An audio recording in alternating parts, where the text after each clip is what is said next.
Hello students, মাধ্যমিক পরীক্ষার্থীদের জন্য বলছি, তোমাদের টেস্ট পরীক্ষা হয়ে গেছে। এখন তোমরা নিশ্চয়ই মাধ্যমিকের জন্য প্রস্তুতি নিচ্ছ। তো এই সময় প্রবাহী তড়িৎ চ্যাপ্টারটা অনেকের কাছে হয়তো কঠিন মনে হয়, বা তোমরা এই চ্যাপ্টারটা একটু এড়িয়ে যাচ্ছ। তাহলে তোমাদের আমি বলছি, যেগুলো আমি তোমাদের একটু সাজেশন দিয়ে দিচ্ছি, তোমরা যদি সেই অনুযায়ী পড়ো তাহলে আশা করছি তোমাদের এই চ্যাপ্টারটা আর শক্ত মনে হবে না, এবং এই চ্যাপ্টার থেকে এগুলো পড়ে গেলে তোমরা কিন্তু কমন পেয়ে যাবে। যেমন ধরো, বাল্যচক্রের কার্যনীতি আর কার্যপ্রণালী, এটা ভালো করে পড়বে এবং অবশ্যই বাল্যচক্র আঁকাটা প্র্যাকটিস করবে। ওহমের সূত্র মুখস্থ করবে।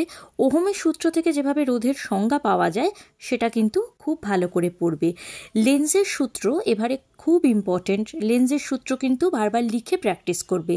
অ্যাম্পিয়ারের সন্তরণ নিয়ম পড়বে, এবং এখানে যেমন ধরো বিভব প্রভেদ, তড়িৎ বিভব, এগুলো যে সংজ্ঞাগুলো রয়েছে সেগুলো পড়বে, এবং সিজিএস আর এসআই এককগুলো ভালো করে মনে রাখবে। এগুলো অনেক সময় শর্ট কোয়েশ্চেনে আসে। ফ্লেমিংয়ের বামহস্ত নিয়মটা পড়ে দেখো, পাশে তোমাদের যেভাবে অ্যারো দিয়ে আঁকা রয়েছে সেইটা কিন্তু এঁকে দেবে, এরকম হাত আঁকার কিন্তু দরকার নেই। এছাড়া জুলের সূত্রটা খুব ভালো করে পড়বে। এছাড়া তোমাদের যে ইলেকট্রিক হিটার আর ফিউজ সংক্রান্ত প্রশ্নগুলো রয়েছে সেগুলো কিন্তু ভালো করে রেডি করো।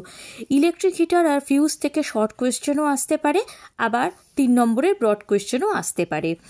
এছাড়া 220 ভোল্ট 60 ওয়াট বলতে কি বোঝো, এর উত্তরটা ভালো করে রেডি করবে। এটা একটা 2 নম্বরের প্রশ্নের জন্য।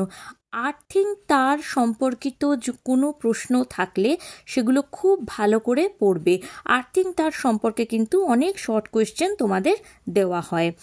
ভাস্বর বাতি, সিএফএল, এলইডি, এই 3টে খুব ভালো করে পড়বে, কেননা এই 3টে থেকেও কিন্তু তোমাদের শর্ট কোয়েশ্চেন, ব্রড কোয়েশ্চেন দুটোই আসে।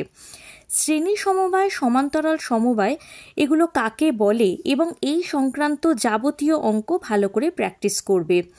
এছাড়া এবারে তোমাদের এই যে বৈদ্যুতিক খরচ সংক্রান্ত যে অঙ্কগুলো রয়েছে সেগুলো কিন্তু এবারে তোমাদের জন্য ইম্পর্টেন্ট। তাই সেরকম অঙ্ক টেস্ট পেপার থেকে বলো, 10 ইয়ার্স থেকে বলো, দেখে ভালো করে প্র্যাকটিস করবে।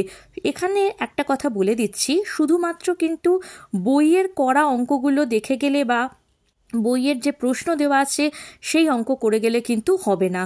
তোমরা টেস্ট পেপার বা 10 ইয়ার্স থেকে কিন্তু অঙ্কগুলো করবে, তাহলে দেখবে আশা করছি কমন পাবে।